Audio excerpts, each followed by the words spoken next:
Ann Peterson. Un missionnaire américain travaillant dans un bidonville en Inde. J'ai reçu l'appel de Dieu à être missionnaire.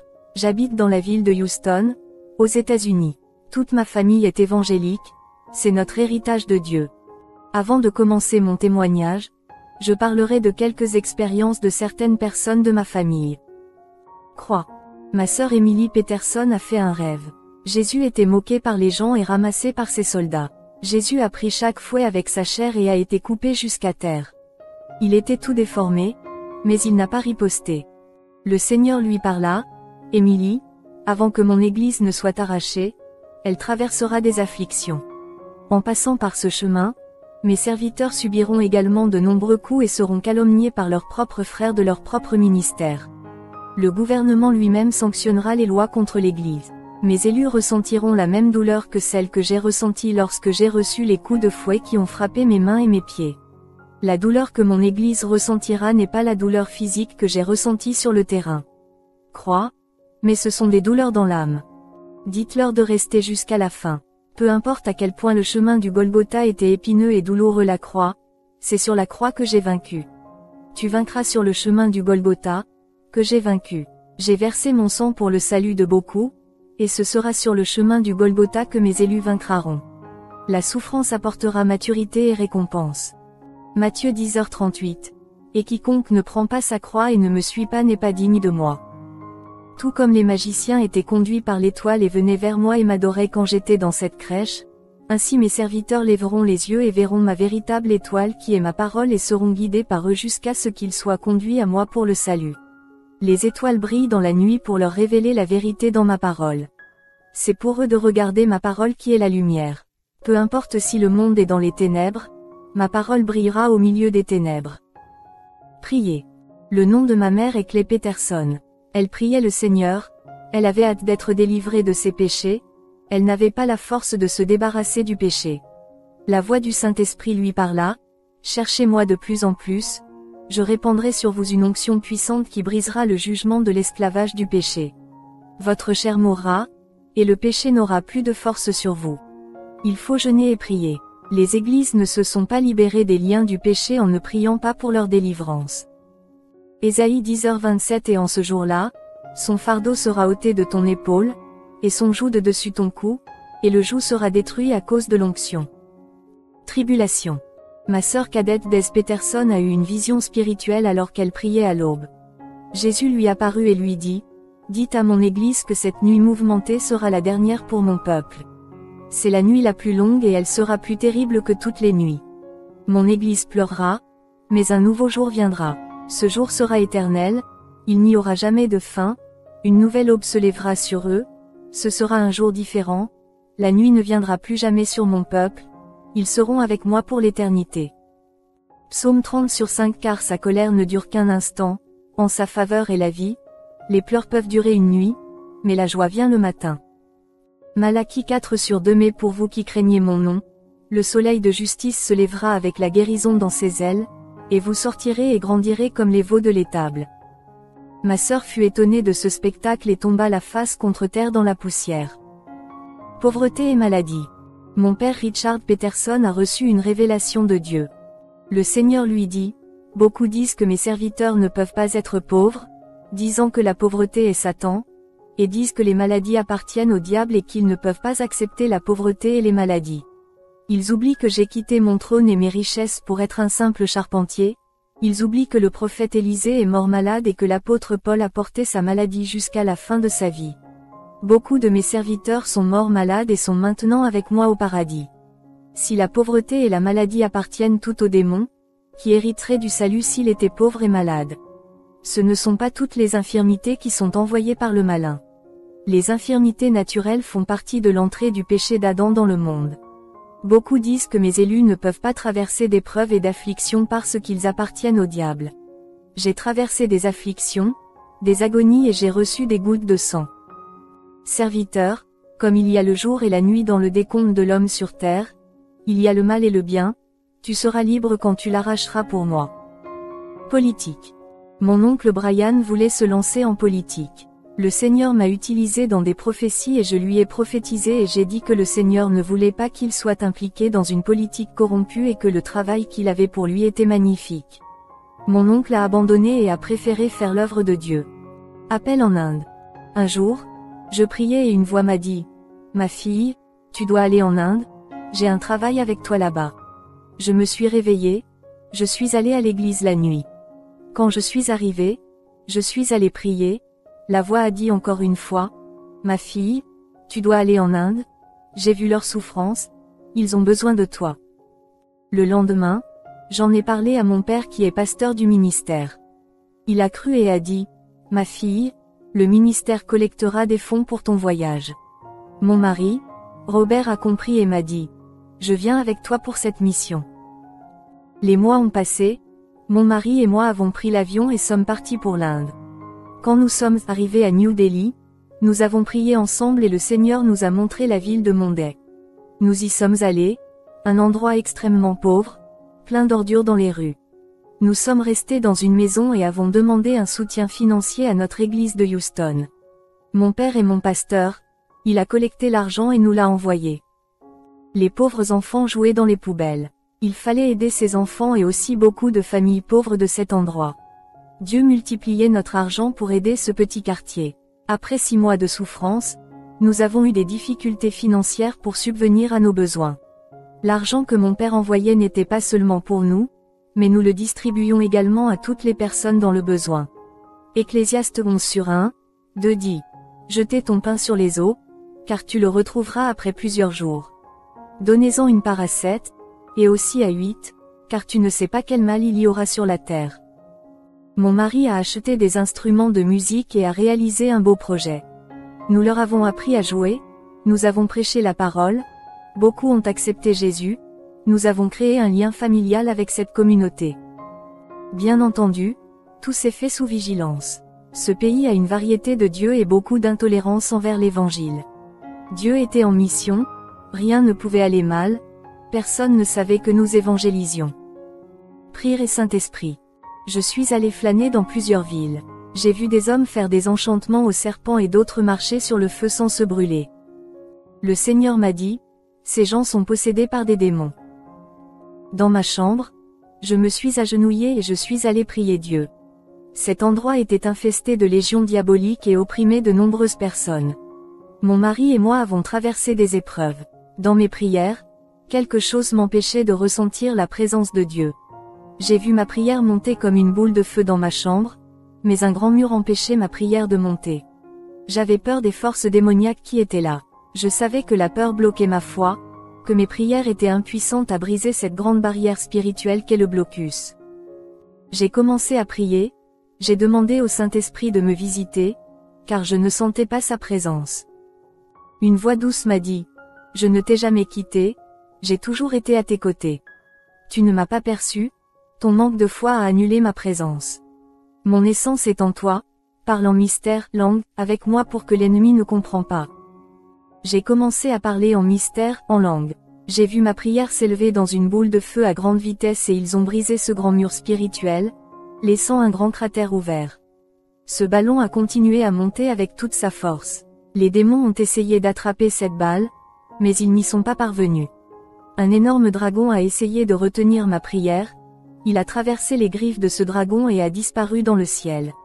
D'autres dragons ont essayé de capturer cette balle, mais tout a été en vain, les pouvoirs de l'air étaient désespérés car la prière avec le pouvoir a brisé l'espace. L'ange Gabriel est descendu en réponse à mes prières.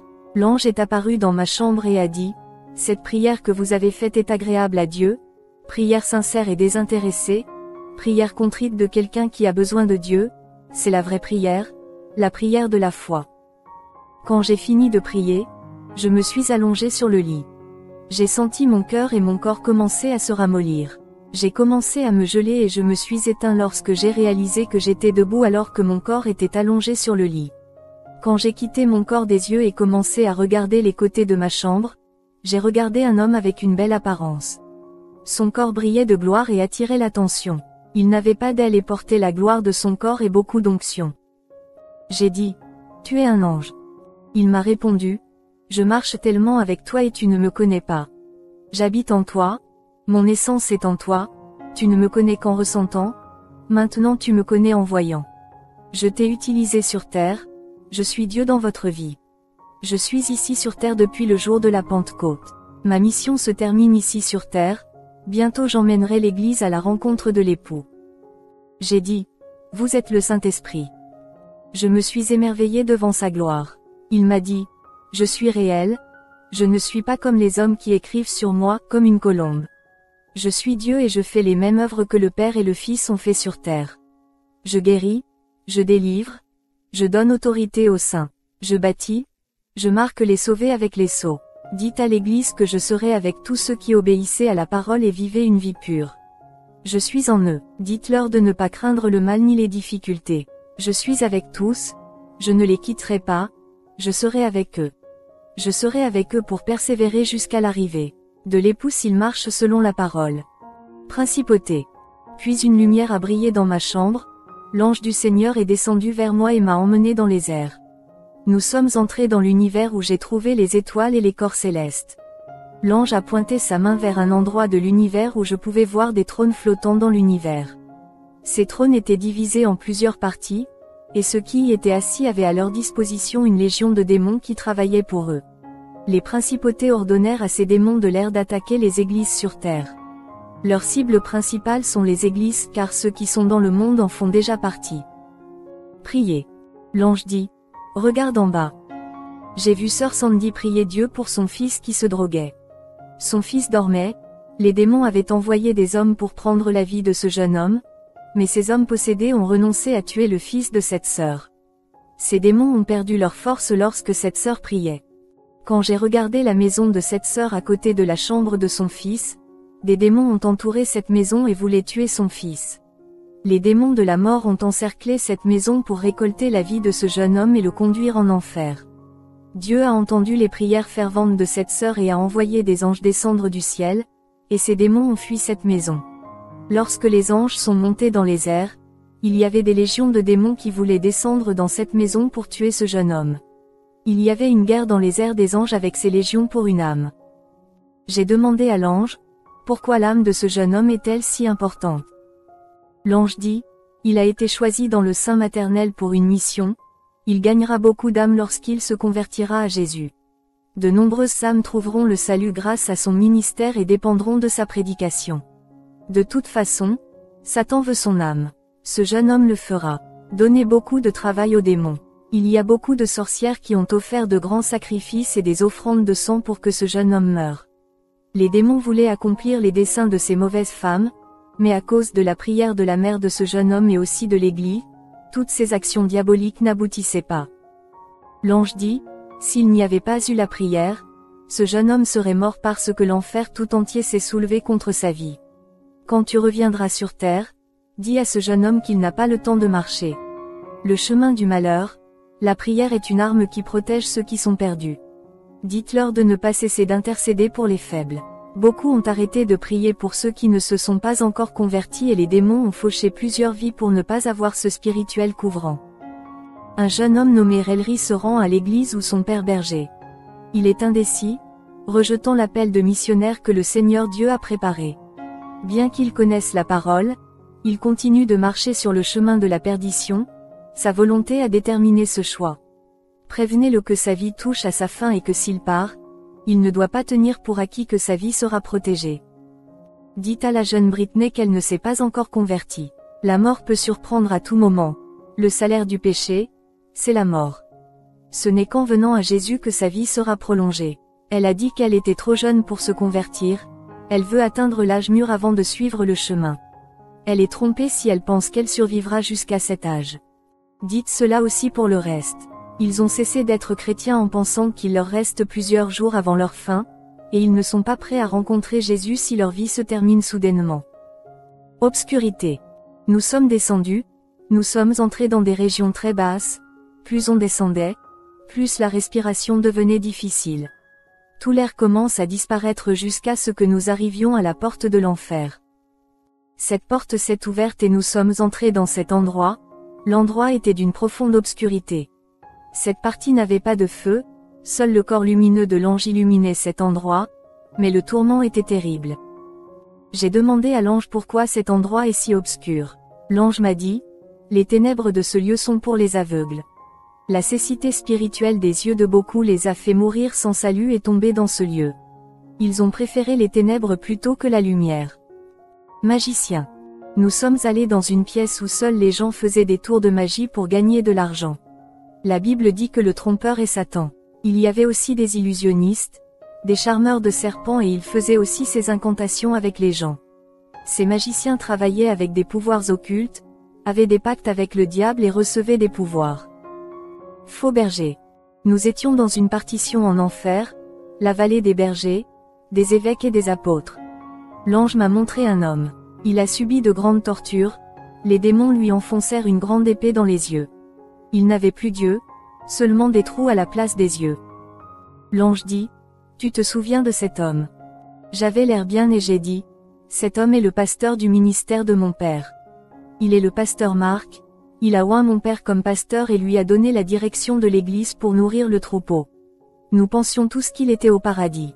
A-t-il fait du mal? Cet homme est un homme de Dieu. » L'ange dit, « Il a commis une infidélité envers sa femme, il a regardé des films pornographiques, a pensé aux femmes et s'est masturbé, il a pratiquement commis un adultère. » J'ai dit à l'ange, « Mais il n'a pas commis cet acte. » L'ange dit, « Il ne l'a pas fait parce qu'il n'en avait pas l'occasion, il préférait ses putains à sa femme. Il avait de grands désirs pour cette classe de femmes et il n'a jamais essayé de s'en libérer. » L'ange m'a montré un évêque brûlant en enfer. J'ai demandé, « Qu'a-t-il fait ?» L'ange m'a répondu, « Il a trahi sa femme sur les réseaux sociaux, il a commencé à échanger des paroles illicites avec des femmes qui avaient un cœur méchant. Il envisageait de faire un voyage pour rencontrer ces femmes et avoir des relations avec elles. Il n'avait pas le temps pour que ce péché soit consommé pour la mort lui était soudainement imputée. Tout le monde pensait qu'il vivait une vie sainte et qu'il était au ciel. » Shalom, shalom mes bien-aimés, soyez richement bénis. Que la grâce de Dieu soit avec vous. Je suis votre frère Israël de la chaîne Jésus Seul Médiateur TV. Maintenant, je vous informe à partir d'aujourd'hui que, à compter de maintenant, que nous allons changer le nom de la chaîne. Voilà, elle a passé de Jésus Seul Médiateur TV à Église Baptiste Ciel de Gloire. Donc quand vous allez voir Ciel de Gloire, ne soyez pas étonnés, c'est toujours votre frère Israël qui gère toujours la chaîne, qui gère toujours la même chaîne Jésus Seul Médiateur TV. Voilà, seulement que c'est le nom qui change. Le nom qui change, nous allons prendre maintenant le nom du ministère pour mettre sur la chaîne. Selon que le Seigneur nous a permis, nous l'a demandé, nous l'a mis à cœur. Voilà, donc soyez richement bénis. Vous allez voir à chaque fois Ciel de gloire, ciel de gloire, ciel de gloire, ciel de gloire, ciel de gloire, ciel de gloire. Parce que notre but, c'est de conduire les âmes au ciel. Notre but, c'est d'envoyer les âmes au ciel. Nous avons pour la vision d'envoyer les âmes au ciel. La vision de propager la gloire de Dieu par toutes sortes de miracles, des prodiges, des signes. Donc, ciel de gloire. Le ciel de gloire. Notre but, c'est qu'un jour, nous soyons au ciel de la gloire du grand Dieu. Donc, soyez richement bénis. Donc, Jésus, seul médiateur, laisse la place à l'église baptiste ciel de gloire. Donc, je suis très content. Donc, c'était ce petit message-là que j'ai voulu vous donner. Que Dieu vous bénisse abondamment, abondamment. Et shalom, shalom, shalom, shalom, shalom, shalom, shalom, shalom.